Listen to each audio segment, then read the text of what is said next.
Hey there, creepy collectors, how's it going? It's Douglas here at Johnboy Productions, bringing you the long-awaited movie mask guide for 2022's 5 Cream. Or Scream 5, or Scream, whatever you want to call it. This movie has been long awaited by Scream and Ghostface fans alike. Once this got announced, obviously the hype started and it has not stopped.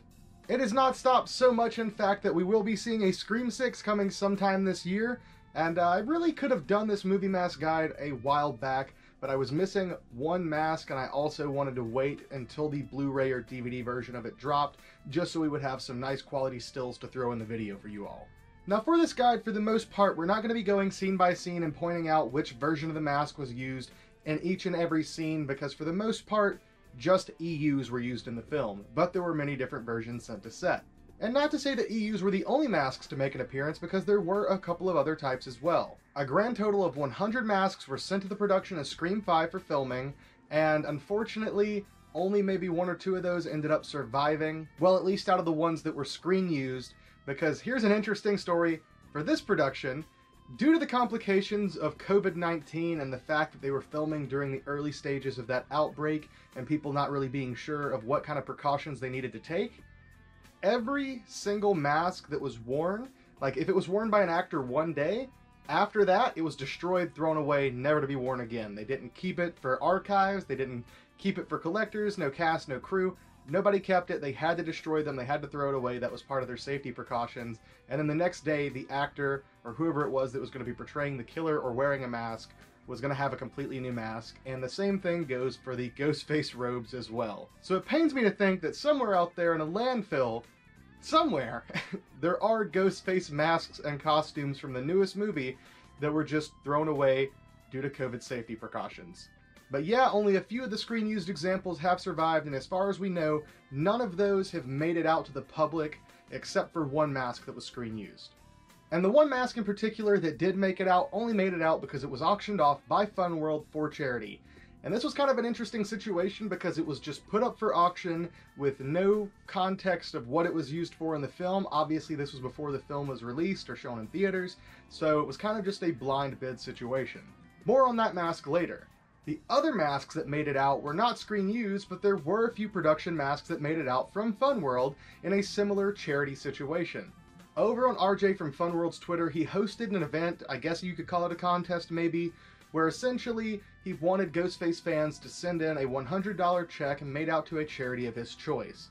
The first 5 people that had checks make it to him were gonna get masks from the set of the new Scream. And amongst those people, for the most part, people got just standard ultra whites. I think there was maybe one normal EU that made it out there, and there was a 25th anniversary version, which was the very, very first look at those 25th anniversary masks that anyone had seen. And that mask in particular ended up with fellow friend, fan, and collector Meggie Blaine, so if you want to see that, go check out her video on it on her channel. But that pretty much covers how many were sent, where they've ended up, and let's go ahead and talk about the exact types that were sent to set. So for the first style of masks that were sent to set, we had the leftover MTV Scream Resurrection masks. And I've covered one of these on my channel before. These are a very cool, interesting style of mask.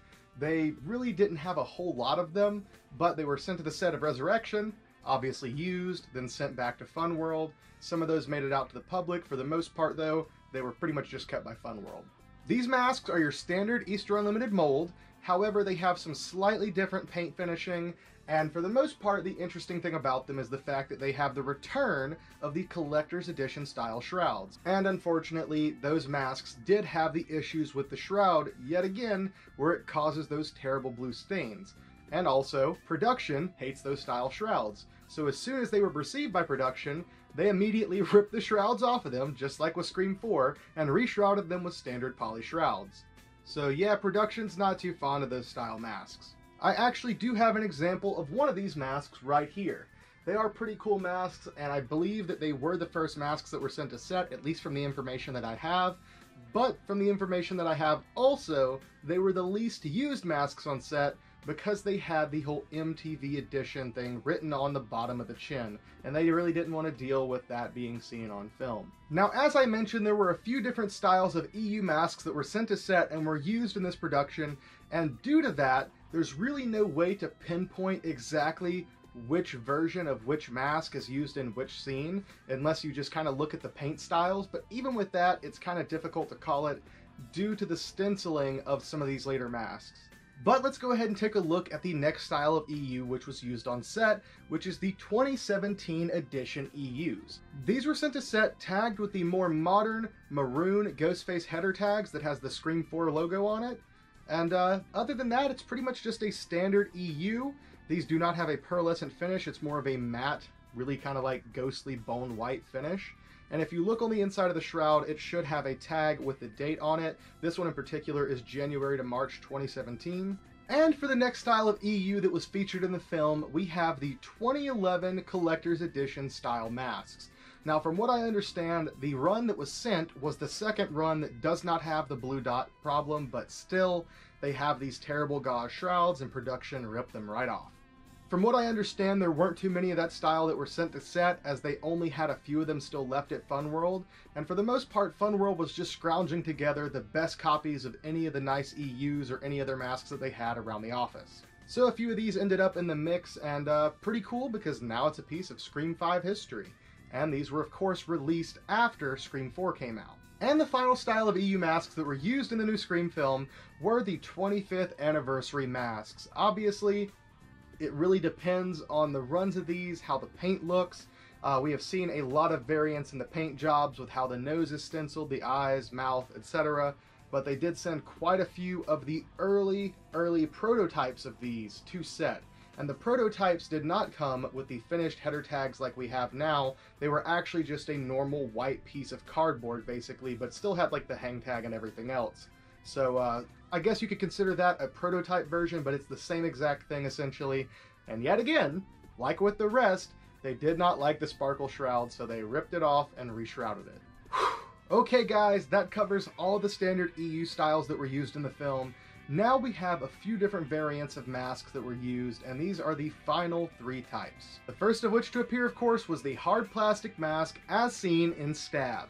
The hard plastic mask is going to have some pretty interesting history amongst Ghostface fans, because when these were first released, they were hated amongst Ghostface fans, and then they ended up getting used in the new movie, and now people love them. Earlier I mentioned that there was a mask that was auctioned off by Funworld for charity, and there was no context given as to what the mask was used for at the time. The mask that was shown was one of these hard plastic masks. Many people thought it was a standard EU, and in fact the winning bidder, once they found out it was one of these plastic masks, ended up not purchasing it simply because they didn't want one of these. They thought it was a normal EU. But it is a very thick, sturdy, hard plastic mask, and these were released by Funworld with full shrouds and tagged as a normal mask, though in very small quantities, and then they were also released with costumes, and not only is that the easier way to find them, but that's also the same style that was used. We noticed in those pictures that not only was it a plastic mask, but it clearly did not have a Funworld style shroud on it, and it had been reshrouded. After speaking to someone in production, it was confirmed the style was not a full shroud that had been deshrouded and reshrouded, but it was a costume mask that was fully shrouded. So, here's my copy in the collection. The mask is only seen briefly during the Stab sequences, but the white mask that is worn by Ghostface anytime you see it in the Stab sequences that were reshot is one of these. But of course, there's not just one Stab. As it was mentioned in this film, Stab 8 is just called Stab. And if you remember the footage from Stab 8, you would remember these. The super mega awesome ninja chrome Ghostface masks from Stab 8. Here we have the 25th anniversary of Ghostface masks. For the 25th anniversary of the film, we got the new sparkle robe style masks. This was the 25th anniversary of Ghostface itself. These were released by Funworld as a nice, beautiful chrome mask. The box on this one's a little bit beat up, so it's probably not as easy to see, but still, these were seen very, very briefly in the film during those Stab sequences. And now, for the final mask style that was used in Scream 5, of course, the one I haven't mentioned yet, seen right around the same time as that Stab 8 sequence. Do you know what it is? Every collector's dream mask. A beauty that we all took for granted until it was too late. The classic ultra white mask. These masks happen to be the bane of collectors and pretty much the bane of filmmakers alike, because from what I can understand, for a majority, when these are sent to set, they are never loved, they're never well received, they don't want to use them. The only other time that we ever have seen them used in the franchise is during Scream Resurrection. But now, thanks to Dead Meat using it on their set in the new Scream movie, this will have a permanent history in the actual core Scream franchise. From what I understand, ultrawides are a majority of what they sent to set. They were not well loved, and I don't believe they were used for anything on screen other than that one scene with Dead Meat. And who knows if they were given that by the filmmakers or if they just owned it themselves and that's why it was used. But regardless, you can see it on their set, so the ultra white is a part of the Scream mask history. Whew. And with that being said, guys, we have finally completed the long-awaited Scream 5 movie mask guide. There were quite a few different styles used in this film, I believe more than any other film for sure. And even though EUs in general take up a good majority of that, just the fact that there were so many different styles sent does make it pretty interesting, makes the history a little bit richer. And of course, I have to give a massive thank you to Nate Reagan and Ryan Hills for helping me out with some information in this video, as well as helping me out with some awesome screenshots for the video. Thank you both. If you were a fan of this video, subscribe and check out some of my other videos, and if you're a fan of Screamin' Ghostface, go join the Screamin' Ghostface forums over on Facebook. There's a ton of awesome people there, you can meet some new friends, make some great connections, and find some awesome masks. Hope you all enjoyed today's video, thank you for watching, love you all, and see you next time.